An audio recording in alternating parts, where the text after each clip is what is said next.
Welcome back to my YouTube channel. और ये video बहुत ही ज़्यादा बेहतरीन है क्योंकि मैंने चैप्टर 16 को, जो कि अभी लेटेस्ट आया है, उसे एक्सप्लेन कर दिया है। तो आज की वीडियो में हम देखेंगे बिल्कुल ही नया चैप्टर यानी चैप्टर 16 को। पिछले वीडियो में हमने देखा था कि थंडर लाइन अलायंस वालों ने हमारे बंदों के ऊपर अटैक कर दिया था, जहाँ पर 3 बंदे सामने से आए थे। तभी मिस जिंग उस बंदे से कहते कि अगर तुम्हें हमारे प्लान के बारे में पहले से ही पता था तो आप यहाँ पर छुप कर क्यों बैठे थे? आप पहले भी हमला करके उस बंदर को छीन सकते थे हमसे। इतने में ही वो बंदा सामने से कहता है कि मिस जिंग, तुम बहुत ही ज़्यादा स्मार्ट हो, लेकिन यहाँ पर तुम मात खाएंगे, क्योंकि तुम्हें पता होना चाहिए कि हम ज़्यादा रिस्क नहीं लेते और हमेशा हम अपने फ़ायदे के बारे में ही सोचते हैं। अगर आप हमें वो विंड एंड फायर ऐप की स्किन नहीं देंगे तो आपको पता होना चाहिए कि आपके साथ और भी क्या-क्या हो सकता है। उनकी ऐसी बकचोदी वाली बातें सुनने के बाद हमारा हथौड़े वाला बंदा कहता है कि अगर तुम लोगों में हिम्मत है तो मेरे सामने आओ और मेरे सामने ये सारी बातें बक के दिखाओ। इतना कहने के बाद वो अपना हथौड़े को सामने रखता है और कहता है कि अगर किसी में भी हिम्मत होगी तो मेरे सामने आओ और मुझसे लड़ के दिखाओ। तभी पीछे से वो स्वर्ड्समैन कहता है कि अगर तुम सेफ रहना चाहते हो तो मुझको वो विंड एंड फायर ऐप की स्किन दे दो, यानी कि वो बंदर की वो स्किन है ना वो। तभी देखते हैं कि उसकी बातें सुनने के बाद उस हथौड़े वाले बंदे ने फिर स्पोर्ट्समैन की तरफ उस खाल को फेंक दिया है। लेकिन तभी हमें पता चलता है कि ये चुआन की तरफ उसने फेंका था और ये चुआन ने उसे कैच भी कर लिया है। इस बात को देखने के बाद वो बहुत ही ज़्यादा हैरान हो जाता है और वो उससे कहने लगता है कि तुम्हारी हिम्मत कैसे हुई इसकी तरफ फेंकने की? ये खाल को मुझे हैंड ओवर कर दो। उसकी बातें सुनने के बाद ये जवान भी कहता है कि मैंने इस खाल को निकाला है, तो मैं इसको ज़्यादा हैंडल करने के लिए काबिल हूँ। उसकी बातें सुनने के बाद वो स्पोर्ट्समैन भी बहुत ही ज़्यादा हैरान हो जाता है और गुस्से में आकर उससे कहने लगता है तुम। तभी मिस जिंग उसको रोक लेते हैं। उन लोगों को आपस में ही लड़ता देखने के बाद वो बंदा भी बहुत ही ज़्यादा खुश हो जाता है और कहने लगता है कि मुझे नहीं लगता कि नाइन हेवन अलायंस के लोग इतने भी ज़्यादा यूनाइटेड हैं। उन सभी की बातों को सुनने के बाद मिस जिंग भी अपने माइंड में सोचने के लिए मजबूर हो जाती है कि ऐसे टाइम पे भी ये बंदा विंड एंड एफ के बारे में कैसे सोच सकता है, यानी वो बंदर की स्किन के बारे में। तभी मिस जिंग बहुत ही ज़्यादा गुस्से में आने के बाद जिनवान से कहती है, जिनवान तुम्हारी हिम्मत कैसे हुई नाइन हेवन अलायंस को बिट्राइट करने के बारे में? मिस जिंग को ऐसा डांटते हुए देखने के बाद वो बंदा भी बहुत ही ज़्यादा घबरा जाता है और कहने लगता है कि मिस जिंग, आप मेरे बारे में ऐसा कैसे सोच सकती हैं? ये बंदा तो नया आया है तो इसके बारे में सोचिए ना। तभी येचवान भी उससे कहने लगता है कि ये बंदा तो बिल्कुल ट्रैटर की तरह ही दिखता है। तभी पीछे से वो हथौड़ा वाला बंदा वो स्पोर्ट्समैन के पीछे आ जाता है और बहुत ही ज़्यादा गुस्से में आकर चिल्लाने लगता है ट्रैटर। तभी हम देखते हैं कि वो बंदा भी कहने लगता है कि मैं तुम यंग लेडीज़ को समझ ही नहीं सकता कि इतने घटिया रीज़न को सच मान बैठे। तभी वो अपना हथौड़ा को बहुत ही ज़्यादा उस बंदे के ऊपर ज़ोर से मार देता है, लेकिन वो उस हथौड़े को डॉज कर लेता है। थंडर लायन अलायंस वालों ने मुझे बहुत ही ज़्यादा अच्छा ऑफर दिया था, लेकिन सारा का सारा इस घटिया बच्चे की वजह से मेरा प्लान चौपट हो गया। तभी वो सॉसमैन थंडर अलायंस के बंदे के पास आने के बाद कहने लगता है कि हम लगभग जीत ही गए थे, लेकिन उस बच्चे की वजह से हम हार गए। लेकिन अभी भी हम थोड़ा सा जोर लगाने के बाद उसको जीत सकते हैं। तभी हम देखते हैं कि वो हथौड़े वाला बंदा चिल्लाते हुए कहता है कि जिनवान, तुम्हें पता होना चाहिए कि मैं ट्रैटर के साथ क्या करता हूँ। तभी जिनवान भी कहने लगता है कि, यानी कि वो स्पोर्ट्समैन भी कहने लगता है कि तुम्हें पता होना चाहिए कि तुम गधे की तरह ऐसा हरकत नहीं कर सकते, तुम मेरी स्पीड के आगे कुछ भी नहीं कर सकते, तुम मुझे बिल्कुल छू भी नहीं सकते। तभी हम देखते हैं कि वो हथौड़े वाला बंदा उसके ऊपर हमला कर देता है, लेकिन उसको थंडर अलायंस के वो बंदे ने एक ही अपने चाकू के स्लेश से रोक दिया है। और तभी वो बंदा स्पोर्ट्समैन को ऑर्डर देते हुए कहता है कि उस बंदे के पास से वो सामान छीन के मेरे पास ले आओ।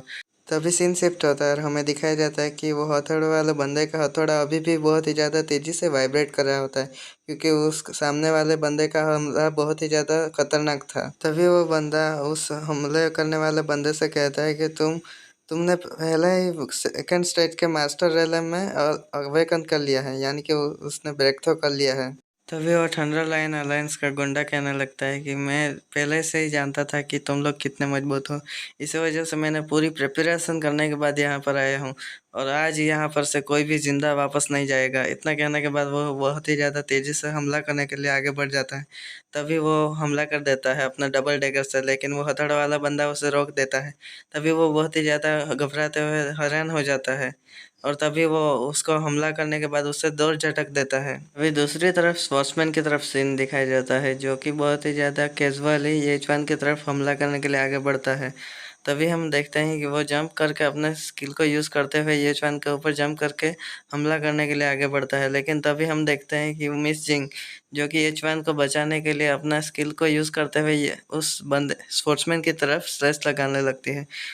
उसकी वजह से वो स्पोर्ट्समैन भी बहुत ही ज़्यादा इरिटेशन में आ जाता है और वो कहने लगता है उन 2 बंदों से जो कि थंडर अलायंस के लोग थे, उसको कहने लगता है कि उसको रोको ताकि मैं उस बंदे के पास से स्किन को छीन सकूं। स्पोर्ट्समैन की बातें सुनने के बाद वो दोनों बंदे भी बहुत ही ज़्यादा आपस में देखने लगते हैं, लेकिन वो उसकी बातें मानने के बाद मिस चिंग के ऊपर हमला करने के लिए आगे बढ़ते हैं और वो दोनों अपने पावर से मिस चिंग के ऊपर हमला कर देते हैं। लेकिन मिस चिंग भी उसको अपने स्लेश से रोक लेती है, लेकिन वो उसको येचुआन के बारे में बहुत ही ज़्यादा चिंता होने लगती है। मिस चिंग अपने माइंड में सोचने लगती है कि क्रैप, येचुआन अभी नया कमर है और वो पहले से ही फर्स्ट रैंक के फोन रेलम में है और ये कोई भी मैच नहीं है वो स्पोर्ट्समैन के बारे में, क्योंकि स्पोर्ट्समैन 5th रैंक के पॉन रेलम में है। तभी हम देखते हैं कि येचुआन के ऊपर वो स्पोर्ट्समैन भी हमला करने के लिए आगे बढ़ने लगता है। मिस चिंग भी चिल्ला कर कहते हैं कि येचुआन उसकी तरफ देखो।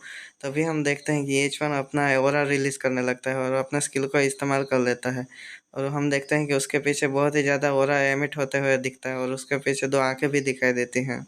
उसको देखने के बाद स्पोर्ट्समैन भी बहुत ही ज़्यादा घबरा जाता है, क्योंकि हमें पता है कि येचुआन को स्किल यूज़ करने के बाद सामने वाला बंदा वो एक इल्यूजन में चला जाता है, जिस वजह से वो स्पोर्ट्समैन को लगता है कि वो एक पिग की शक्ल का बंदा है जो कि एक क्रॉस के ऊपर लटका हुआ है। तभी हम येचुआन की सिस्टम विंडो में देखते हैं कि blood shadow activated. Blood shadow रॉनिक्स तीसरे स्तर पे ऊपर पहुंच चुका है, यानी कि 3 लेवल पर पहुंच चुका है। तभी हम येचुआन की तरफ देखते हैं जिसने ये उस बंदे के ऊपर बहुत ही ज़्यादा तगड़ा वाला स्लेश लगा दिया होता है और वो नेदर शैडो स्टेप का इस्तेमाल करते हुए उस बंदे के पीछे चला जाता है।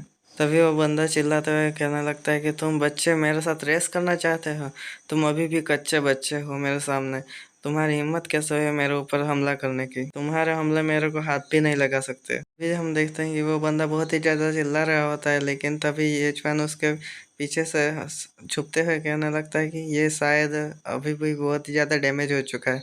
तभी हमें सीन दिखाई देता है कि येचुआन ने उस बंदे का एक पैर को पूरी तरह से कट कर दिया होता है।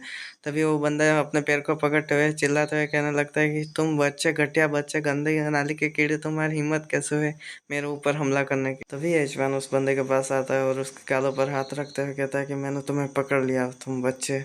ऐसा कहते हुए वो बहुत ही ज़्यादा डेविलिश स्माइल दे रहा होता है। मिस जिंग अपने सामने ऐसा होता देखने के बाद मिस जिंग अपने मन में से सोचने लगती है कि येचुआन बहुत ही ज़्यादा अनयूजुअल बच्चा है। इसने अपने से 5 स्तर के ऊपर के बंदे को भी आसानी से मार दिया।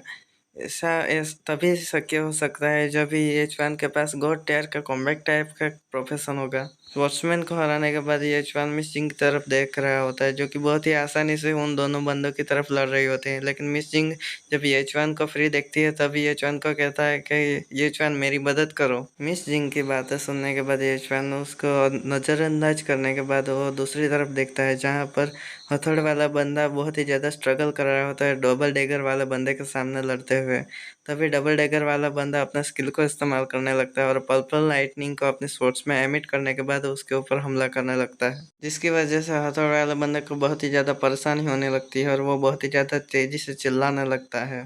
तभी येचुआन अपने माइंड में सोचने लगता है कि यहाँ पर सबसे पहली प्रायोरिटी तो यही है कि इस थंडर अलायंस के लीडर को पकड़ा जाए, क्योंकि यहाँ पर सबसे ज़्यादा ताकतवर यही है।